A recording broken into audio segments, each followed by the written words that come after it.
Hello everyone, this is Julian from Kanen, and today we have a Gaggia Classic Evo with us in the shop. And I came in originally for leaking around the grip head, which is an indication of just needing a new gasket. Here's the older one for you, and as you can see, if I start to squeeze it, it crumbles. And yeah, it lost its properties a while back. This is totally normal for a machine being used normally after a few years. And so we replaced the gasket, replaced the shower screen, as you can see, the original one, which is really in bad shape. So replace that too. Also back flushing machine and descaling the boiler and the steam one or valve. We did find during our descaling process that the solenoid valve was leaking, and so we had to fully remove the solenoid valve, replace the two gaskets that are there, and then rebolt it back on. And that seemed to fix that clogging. You do have a really tiny drip on your steam one. It's very minimal. Only drops for a little bit, and without replacing the entire assembly,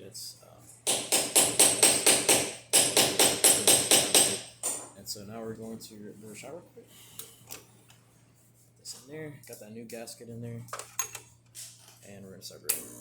So don't worry if this runs a little too fast or slow. We don't calibrate any of our grinds to the machines. We just want to make sure that it's running and able to brew.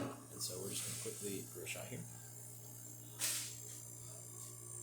Running a little fast, but that's just the amount of coffee I put in there, and maybe the coarseness level of the coffee also. Turn that off. All the excess pressure goes through the back, through the solenoid valve in which we fixed, or we replaced the gaskets for. And then we're going to quickly turn on steam function. We're going to wait for it to warm up, and we'll get back to it when it's ready. Alrighty, now we're back here, so we're just going to quickly test steam on. Let it work for a little bit. Yeah, everything working as intended. And that's about it for this repair. If you like this video or any other repairs on our channel, leave a like, subscribe, and hit the bell. Thanks for watching.